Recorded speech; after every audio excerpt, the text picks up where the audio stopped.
the act when defending. I think it's like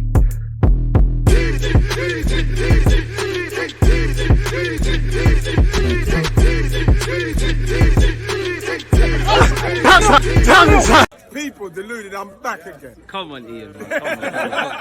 And with an introduction like that, what more can I say? People deluded, I'm back again. Appreciative for all of you lot tuned in. Please make sure you're smashing the like button, you're commenting, you're subscribing, you're turning on your notification bells. And I hope you had a great weekend. I hope with it being Monday morning, you know, this week is filled with an abundance of, you know, riches for you lot. First things first, where your goals, hopes, dreams, and health are concerned, people. Now, please let me know your thoughts. As we know, Arsenal defeated Aston Villa 4-2. What an emotional game that 6-goal thriller was, people. And as you know, people, I do a bunch of talking about Arsenal from a tactical point of view, etc. There should be some videos coming out with this, so make sure your notification bells are on, you're checking out the playlist, etc.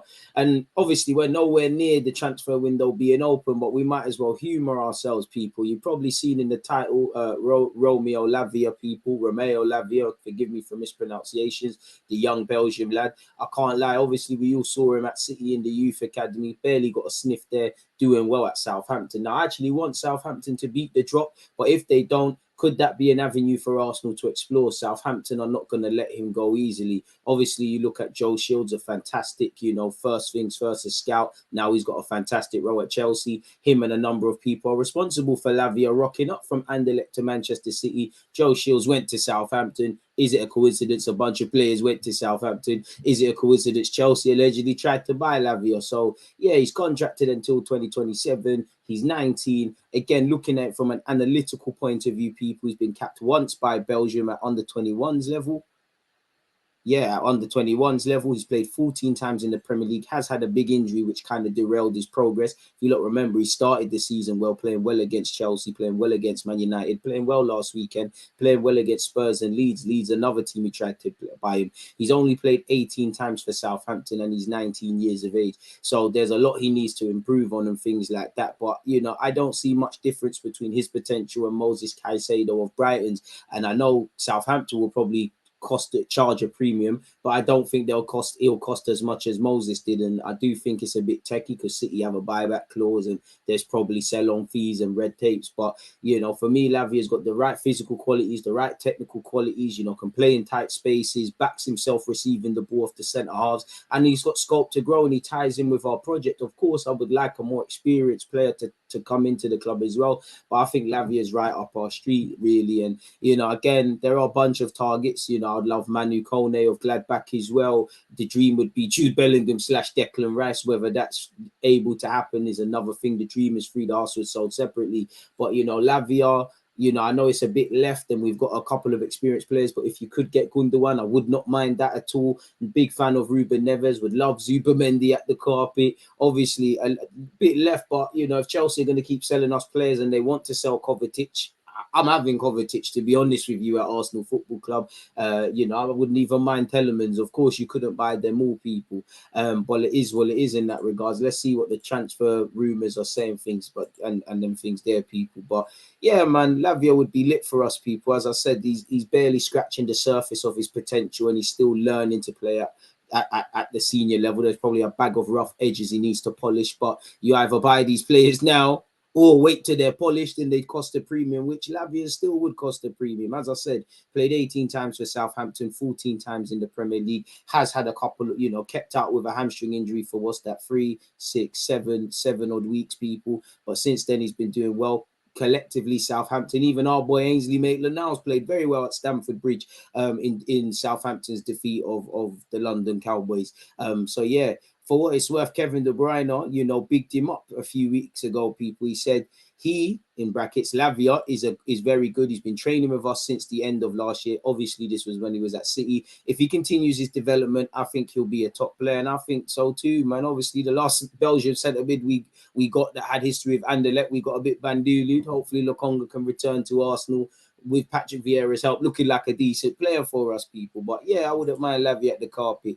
If we look at Balogun, obviously Balogun, he missed a penalty the other day, but he's got 14, 15 goals in the league, and he's doing quite well at Reims. So it doesn't surprise me that teams would be interested. If nobody wanted him, there'd be issues there.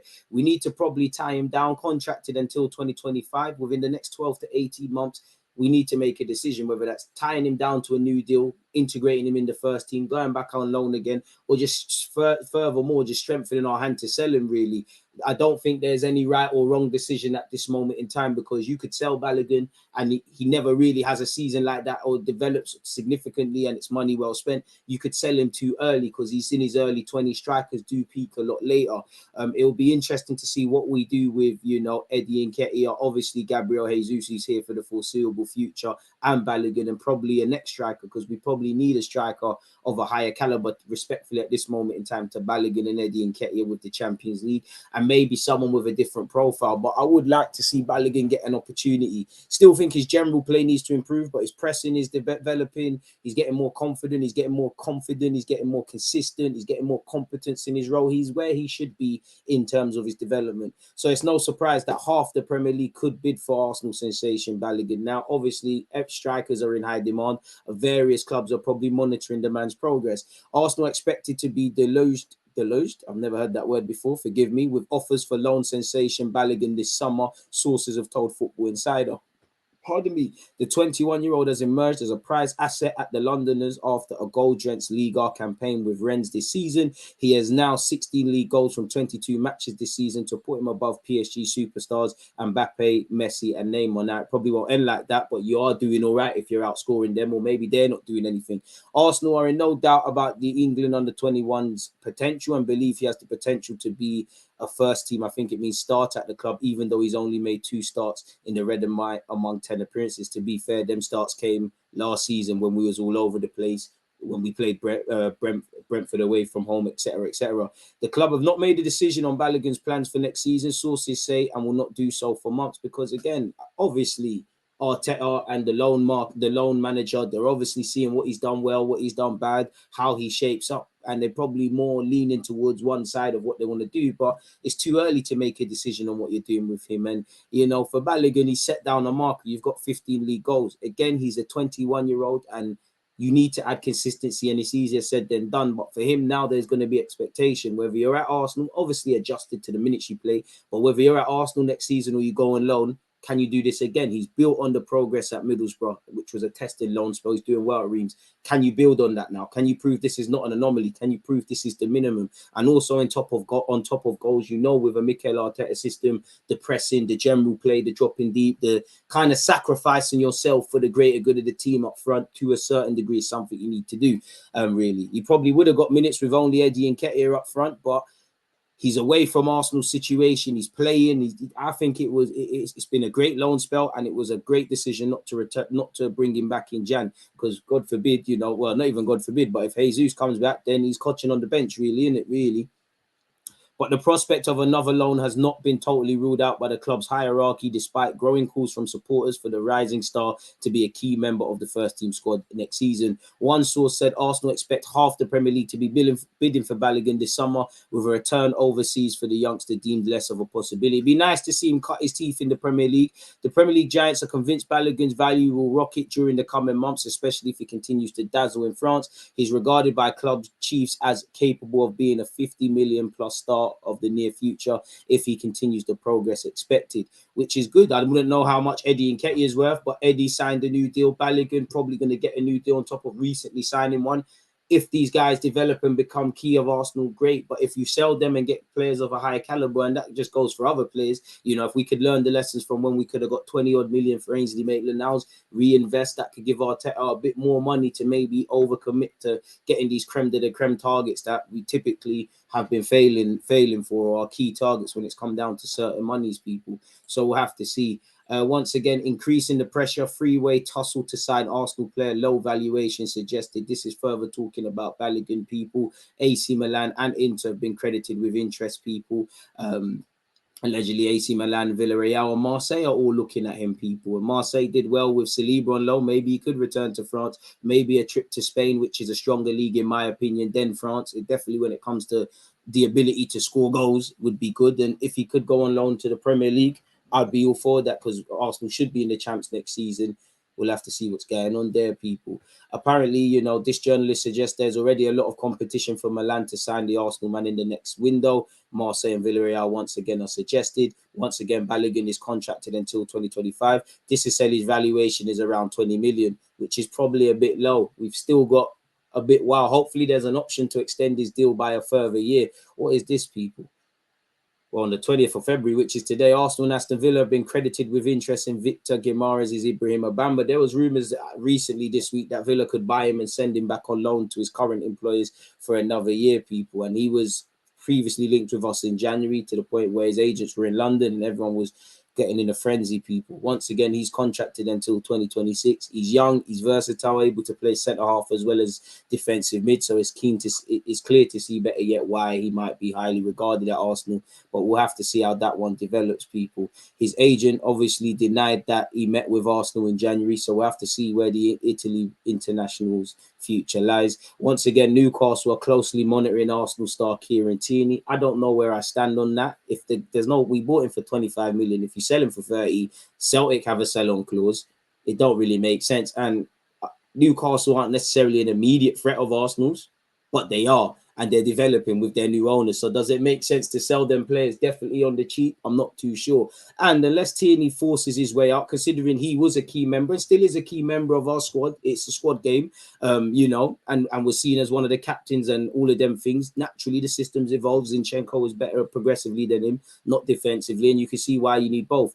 Unless Tierney forces it and says, I want to leave, I wouldn't sell him, because if you sell him for 30, 40, you're going to have to pay about 15 to 40 million to find a new left back. So it doesn't really make sense. And I think Tierney is a high caliber player when fit. If we wanted to get rid of him with his injury record and there's a next guy that can come in and fill Tierney's boots, then I'm all for that. But I don't want to get rid of the Flying Scotsman. He's one of my favorite players. And at 25, you know, he's one of the more experienced players, and he's still got many years ahead of him, people, really and truly. It's no surprise why Newcastle won him. They tried to get him last summer. No one does us any favors, so why should we do them? Definitely on the cheap, really and truly. 50 million, and let's start talking. We keep getting linked with players in Italy where Denzel Dumfries and Lautaro Martinez are concerned. Obviously, Inter Milan allegedly need to sell players to sort out their financial situation. So we probably have to look at this with a pinch of salt. And every striker or every midfielder that we get linked with, a couple of British clubs are going to get linked with them, purely because every club probably needs these positions. Arsenal best placed team to complete Serie A coup with Star eager to join Arteta amid Man United Chelsea interest. Arsenal appear to be the front runners to sign Lautaro Martinez from Inter Milan amid claims he's very keen to link up with Mikel Arteta despite rival interest from Man United and Chelsea. I think he'll be equally interested in all three clubs, if I'm completely honest with you. But with my club, obviously bring him if he wants to sign here, people. Apparently he's gotten back to his best and could soon eclipse the 20 goal mark in all comps.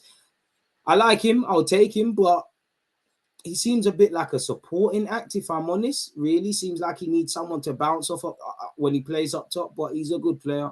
I'm all for it, really and truly. Why not? I don't really buy the credibility. Apparently, people, obviously, Pete O'Rourke has said that we're in for him. He also claims Arsenal are in contact with the man Lautaro Martinez's reps as they draw up plans for the summer. The Gunners believe there's a good chance Martinez will be sold in the summer due to Inter's financial woes. Allegedly, we tried to get him previously. While the attacker has more than 3 years left to run on his Inter contract, Arsenal think the Serie A giants will sell for 70 to 80 million. So we got 70, 80 million for a forward, and then, well, if you buy Declan Rice, you're looking at 75 to 100. That arguably is 180 on two players. I don't know if we're going to go back in for Fresnadar. I don't know if one midfielder is necessarily enough for Arsenal to come in. I don't think it is. So we'll have to see, people, really and truly.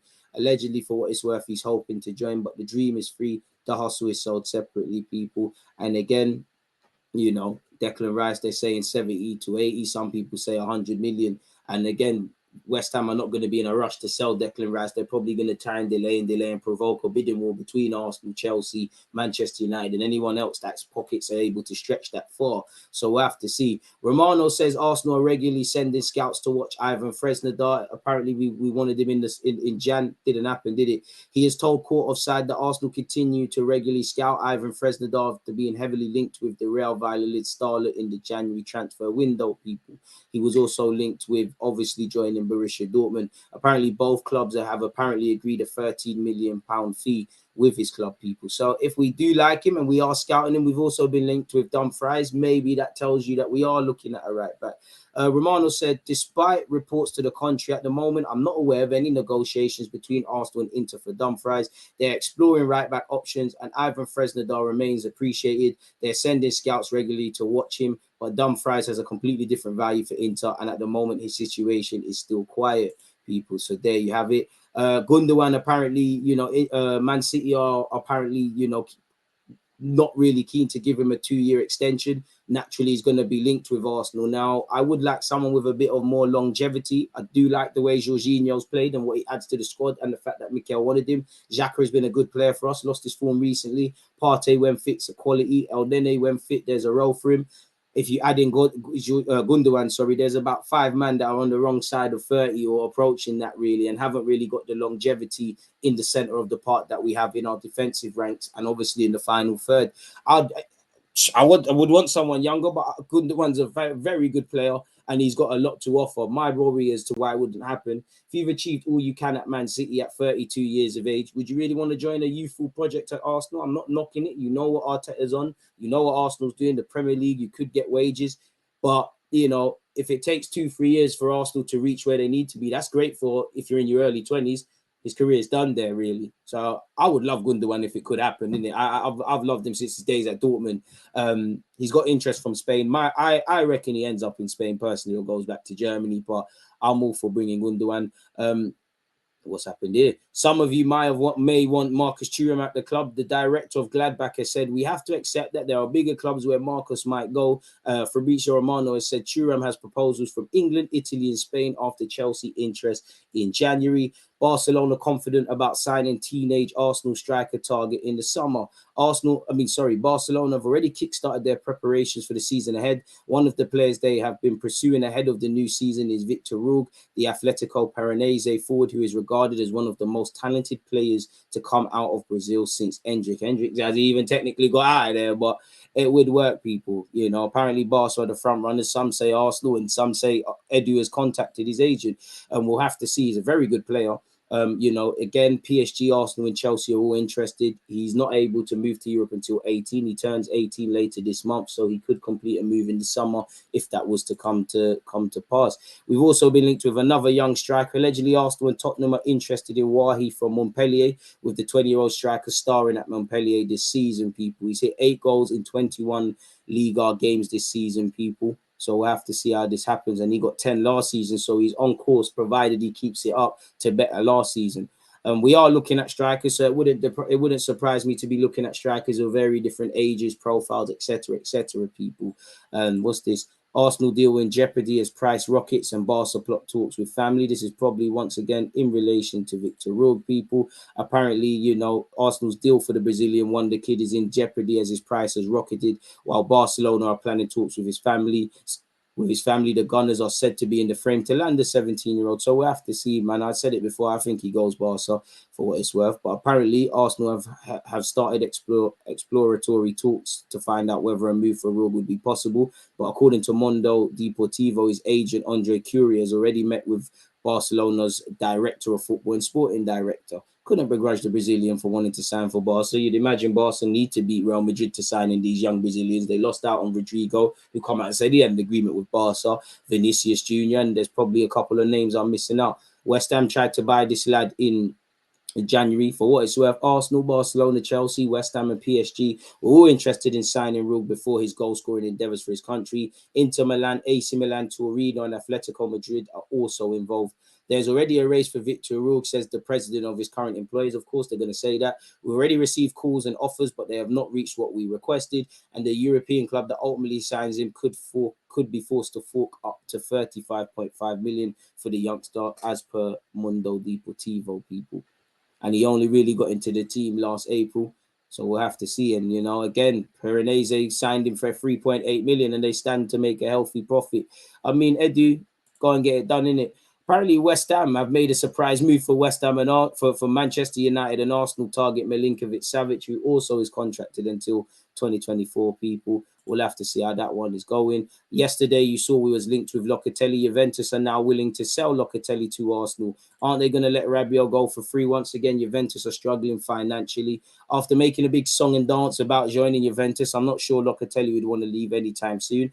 And don't Juventus have to confirm his deal from Swallow into a permanent one? So I'm not too sure. I wouldn't mind McAllister, can play out wide, can play in the 10 as well as the 8 people. I wasn't feeling that at first, but within the last season and definitely the World Cup, I've seen the light now, people. His dad has spoken about potentially his son leaving Brighton, people. And he said, for now he's at Brighton. It seems to me a very good thing that he has returned from the World Cup and has not despaired about leaving, enjoying success calmly and in peace in a team that loves him very much. My guess is he goes Spain. If I'm Messi, I'm trying to get my doppelganger at Paris Saint-Germain. The reception he received has been the best. He is very well in the club. We all know that in July, there will be possibilities to be able to leave. But prior to the World Cup, Alexis renewed his contract so that the club also has the opportunity of an important transfer so that a lot can reach Brighton. It is an idea. Brighton probably let him, Caicedo, and maybe even Matoma leave in the summer, really. And they've probably got these replacements lined up already, people.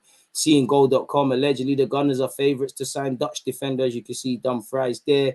We're monitoring Wahi, as we've said already. Several Prem teams are going to go after Folarin Balogun. Newcastle are looking at Kieran Tierney. We're the front runners for Denzel Dumfries, the 26-year-old who plays his trade in Inter Milan. We're still keen on signing Jesper Limstrong from Frankfurt. We've already spoken about Victor Rourke. And the longer Marco Asensio doesn't sign a new deal, the more he's going to get linked with clubs. Apparently, we're lining up a contract offer. And apparently, former Arsenal loanee, two-time loanee, Ceballos is drawing interest from Bayern Munich, people. We're looking at Marcus Rashford. I would take Marcus Rashford tomorrow, but his contract he's in contract talks. He's got no reason to leave Man United. He's playing a lot under Ten Hag. They're rebuilding. They're probably getting new owners. If it was true, I'm on it, but it's not, is it? We've been linked with Asu Fati. We're keeping tabs on James Maddison, allegedly. Brighton want 35 million for Mitoma. Allegedly, we've opened negotiations for Victor Rourke. Saliba is close to signing an extension with Arsenal, allegedly. We all know it's going to take upwards to 75 to all the way to 100 odd million quid for Declan Rice. We haven't made a decision on what we're actually going to do with Balogun or Reece Nelson with his contract. Nelson's contract expiring, according to this people. We face competition from not only West Ham United, Manchester United, but also Newcastle United if we want to sign Milinkovic-Savic, folks. So I'm not too sure what to read or what to believe. As we know, the dream is free. The hustle is sold separately. And then at least until May, Arsenal have what we have in the squad. I do think we need to address central midfield in the summer. We can't afford to half step. We need to address it. I would like 2 names, two players, arguably even 3. On that note, though, that's all we've got to offer, people. I appreciate you lot that have been tuned in. I'm appreciative of all the support. Please make sure you offer your opinions either in the live chat or the comment section after. Turn on your notification bell, smash the like button. I'm sure throughout the course of this video, you've seen hyperlinks pop up. So make sure you're checking that out, people. I hope you're having a great start to the week. Continue to do that. Hope you and your loved ones remain in good health. But for now, people, DG, I'm out. You always use that active red light, defending. I've been given like